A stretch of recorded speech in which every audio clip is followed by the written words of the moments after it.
네, 2024년 1월 22일 이정훈입니다.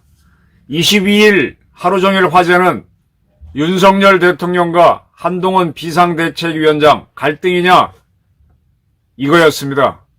상당히 어려운 문제가 일어난 건 맞죠? 어떻게 될까요? 네, 어렵게 생각하면은 무지하게 어렵고요. 하늘이 무너져도 솟아날 구멍이 있다. 그리고 한동훈 비대위원장이 얘기했었죠. 두려움은 본능이고 반응이고 용기는 결심이다. 네, 용기를 내서 결심을 하면은 어찌되든 이번 사안은 정리됩니다. 제 결론은 이겁니다. 고르디온의 매듭을 잘라라. 그리고 그 매듭을 자른 걸로 인해서 오는 업보는 감수해라. 결국은 뭐냐?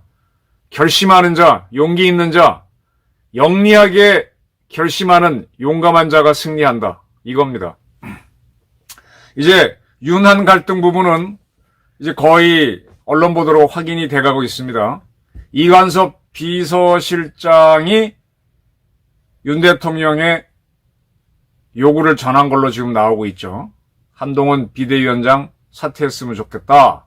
여기에 대해서 한동훈 비대위원장은 기자들한테 내가 거절했다.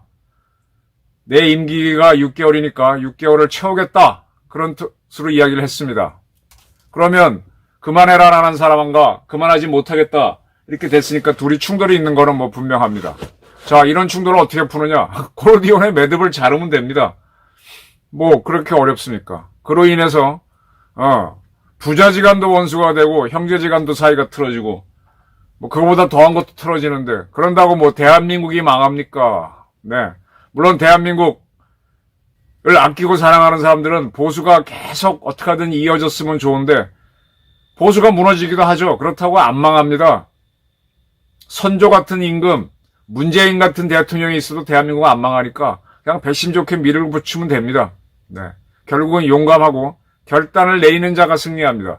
이럴 때 우물쭈물 시간이 끌수록 그러면 보수 진영의 패배가 오겠죠. 자, 가장 좋은 해법은 뜻밖에도 제가 보기에는 이준석 개혁신당인가요? 대표가 이야기했어요. 뭐라고 얘기했느냐?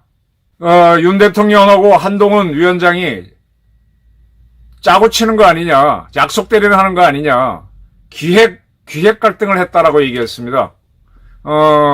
무슨 얘기인가 하면은, 그전에도 보게 되면은, 서울의 소리 때 그랬나?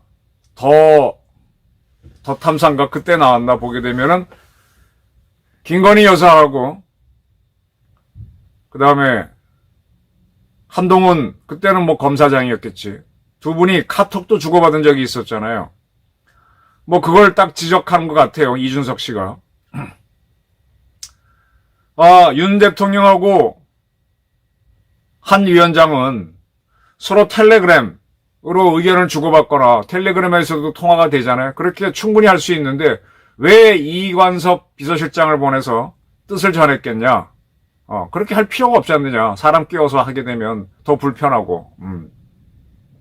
그래서 이제 뭔가 좀 기획을 한 것 같다. 두 번째로 윤석열 대통령을 지지하는 사람하고 한동훈 위원장을 지지하는 사람들은 같다. 둘이 싸우는 게 아니다. 물론 이제 윤석열 대통령에 대해서 실망한 사람들이 한동훈 위원장이 임명됐을 때 굉장히 환호한 건 있지만 그거는 정도의 차이지 둘이 서로 대립하는 관계는 아니잖아요. 그래서 윤이 이기든 한이 이기든 뭐 어느 쪽이 무너지는 게 아니기 때문에 누가 이겨도 누가 져도 큰 차이는 없다. 확장성이 없다. 지지자들이 확장성이 없기 때문에 약속 대련하는 걸로 보인다. 그래서 뭐 양쪽이 싸우는 척해도 중국집에 전화기 2대가 있는 느낌밖에 안 난다. 네, 중국집에 뭐 시끄럽다 그러는데 전화기 오서 이거 들고 저거 들고 해봐야 전화번호만 다르지만 결국은 같은 내용이다 이거죠. 네. 저는 이 이야기를 관심 있게 쭉 봤습니다. 그래. 이제 정치공학적으로는 제가 이 앞선 방송에서 한동훈 위원장이 조금 수그러드는 모습이고, 이게 워낙 야당의 공세가 세니까 좀 피해갔으면, 또 김경률 비대위원은 이 회계사라는 게 숫자를 갖고 따지는 사람이잖아요. 숫자 세계에 갇힌 사람들은 하나가 많아도 많은 거고, 하나가 적어도 적은 거고, 그러나 정치쯤 오게 되면 10개가 많아도 많은 게 아니고, 10개가 적어도 내가 더 많을 수 있는 거고, 이런 거잖아요. 그러니까 그 차이를 어떻게 메우겠습니까? 이제 그렇게 이제 근본적인 차이가 있는 거였기 때문에, 어떻게 풀겠어요, 이거는?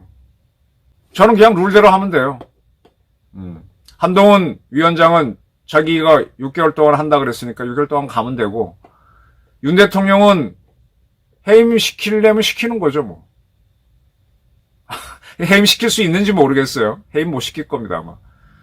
그 충돌을 하게 돼서, 이게 결국은 이제 부자지간의 싸움에서, 제가 지금까지 기자하면서 관찰한 거에 의하면, 부자지간의 싸움, 서로 믿는 사람끼리, 대부분 아버지가 이깁니다. 근데, 아들이 져버리면은, 그 아들은 끝입니다. 근데 아들이 이겨야 돼요. 근데 이겨도 아들은 이긴 게 아니에요. 불편합니다. 그리고 아버지는 져도 진 게 아닙니다. 사도세자하고 영조의 갈등을 봤을 때 아버지가 이겨버리면 비극적이 돼요. 근데 아들이 이기는 게 좋아요. 가장 좋은 예가 전두환 정권이 상당히 많은 걸 했죠. 독재적으로 했죠. 그게 문제가 돼가지고 87년 6월 항쟁이 일어났을 때 전두환 정부에서는 대통령 선거를 간선으로 가려고 그랬는데 직선을 요구하는 게 있으니까 그거를 들어주는 모양을 자기 후계자로 찍은 노태우가 요구하는 걸로 해서 6.29 선언을 합니다. 6.29 선언을 만든 거는 전두환 대통령입니다. 근데 그걸 발표하는 거는 노태우가 하게 함으로 해서 둘이 싸우는 모양을 만들어서 결국은 권력 재창출을 했습니다. 아주 전두환의 위대한 승리였지만 그러나 그 결과 전두환 씨는 청문회에 나서게 되고, 왜냐하면 반전두환에 대한 응집력이 노태우 대통령을 만들어냈으니까 노태우는 전두환을 징벌하는 쪽으로 움직일 수밖에 없고, 그래서 청문회가 있었고 백담사에 갔고 계속 쫓기게 되죠. 많이 베풀었지만 아버지는 그렇게 떠나가는 게 좋죠. 지금 윤석열 정부는 지난해 말 굉장히 힘들었습니다. 그러다가 한동훈이라는 사람을 내세우면서 분위기가 확 바뀌었죠. 물론 윤 대통령 국민의힘 지지율은 큰 변동이 없었지만 인간 한동훈에 대해서는 엄청난 관심이 쏠렸습니다. 그리고 나서 이재명 씨 피습 사건이 일어나면서 국민의힘 쪽으로 좀 기운이 도는 거 아닌가 이러다가 이제 윤, 한 갈등이 일어난 겁니다. 지난번 대선에서 대장동 게이트가 터졌을 때 끝까지 이재명이 밀어붙여서 이낙연으로 후보 교체를 안 하니까 결론적으로 민주당은 여당임에도 불구하고 정권 재창출에 실패했습니다. 그걸 빗댄다면은 6.29 선언을 참고로 한다면 저는 한동훈 씨가 어쨌든 기세승을 하는 게 나을 거라고 봅니다. 오늘 아침부터 몇 군데 전화가 오는데 한동훈 지지하는 사람들 목소리가 되게 높아요. 물론 윤석열 대통령 지지하는 사람들은 지금 말을 삼가고 있으니까 소가리만 하고 있죠. 근데 윤도 이기고 한도 이기려면은 그냥 부닥치는 수밖에 없어요. 근데 통상적으로 아들이 이기면은 양쪽 다 살고 아버지가 이기면은 이재명 씨가 대통령 되지 못하는 것처럼 휘청휘청 하는 걸로 가더라. 그걸 저는 얘기하고 싶은 겁니다. 한동훈 씨는 두려움은 반응이고 용기는 결심이라고 그랬습니다. 한번 가봐요. 가봐서 아버지 이겨보라고. 그리고 그로 인한 고로디언의 매듭을 잘랐으니까 이제 당신도 그 업보를 받게 되지. 그건 받아야지. 김경률이라고 하는 사람이 정청래랑 붙기에 가장 좋은 상대냐? 그가 그렇게 대단한 사람이냐? 여기 대해서 많은 논쟁이 있을 수 있지만 한번 해봐. 제가 이렇게 대기업 회장들을 보게 되면 그분들은 늘 직업이 리더여서 그런지 막 이것저것 안 따져요. 저 같은 경우는 10원이라도 좀 싸게 살라고 머리 쓰는데 뭐 그냥 이렇게 하더라고요. 아주 큰 데서 큰 돈 벌지 요만한 거는 그냥 넘어가더라고요. 해본 다음에 이렇게 너 안 되겠다 하고 자르면은 그 사람 원하는 안 풀어요. 안 품어요. 근데 뭐 막 할란데 너 하지 마 그러면은 원수가 되죠. 네, 한동훈 씨 칼 뽑았으니까 여기서 무너지면은 국힘당은 어렵습니다. 물론 윤 대통령도 한동훈 씨가 계속 힘을 받으면 어렵습니다. 그거는 이미 지난번 비대위원장으로 한동훈 씨를 할 때 제가 한동훈 씨를 너무 빨리 썼다.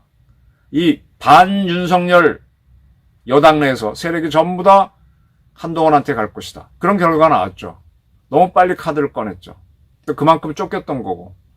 거기에 대한 업보는 서로가 져야죠. 뭐 고로디언의 매듭을 먼저 잘랐던 거는 윤 대통령이었고 또 그만큼 쫓기는 상황이었고 또 이번엔 또 이 한동훈한테 모였던 사람들이 원하는 게 명품백에 대한 뭐 사과 문제 같은 거였으니까 또 그건 그거대로 받는 거 그러면서 가는 겁니다. 근데 이거를 외견상으로는 아들이 이기고 아버지가 양도하는 모습으로 가게 되면 사람들이 환호를 올리죠. 물론 아버지를 지지하는 저 같은 사람들은 굉장히 쓰리지만 아버지가 이기면 둘 다 죽는데 어떡하겠어요. 모르겠습니다. 윤 대통령이 이길 수도 있어요. 근데 하여간 어쨌든 세상은 검은 늑대하고 흰 늑대가 싸우면 누가 이깁니까? 착한 흰 늑대가 이기나요? 못된 검은 늑대가 이기나요? 그건 착각이에요. 어떤 게 옳고 그런지 몰라요. 정답은 분명합니다. 힘센 놈이 이깁니다. 부자 간에도 마찬가지입니다. 물론 거기에는 이제 국민적 지지도 있고 각자의 내공도 있을 겁니다. 그리고 그 이긴 사람은 이겼기 때문에 상당한 업보를 받게 될 겁니다. 그 업보를 이겨내면서 가는 게 정치죠. 그래서 저는 둘이 정면으로 붙는 순간에 민주당에 대한 관심은 끊어집니다. 상당 기간. 그리고 지금 이재명 대표는 피습을 당한 다음에 이렇다 할 정치력을 못 보였어요. 근데 이번에 윤하고 한이 진검승부를 하게 되면 누가 이기든 간에 한번 나름대로 뻔때를 보인 거기 때문에 민주당은 더 불리해질 겁니다. 누가 이기든. 그래서 저는 고로디언의 매듭을 잘라 업보를 그리고 감수해라. 그리고 한동훈 씨가 얘기한 대로 두려움은 반응이고 용기는 결심이다. 서로가 결심을 하십시오. 타협을 하든 뭐든. 그게 결국은 이 문제를 풀어가는 해법일 겁니다. 이걸 회피하고 두려움에 빠질수록 점점 더 두려움은 도망갈수록 점점 따라오죠. 점점 그림자 커지죠. 정면 승부를 해라. 네. 저는 이걸 요구하는 바입니다. 감사합니다.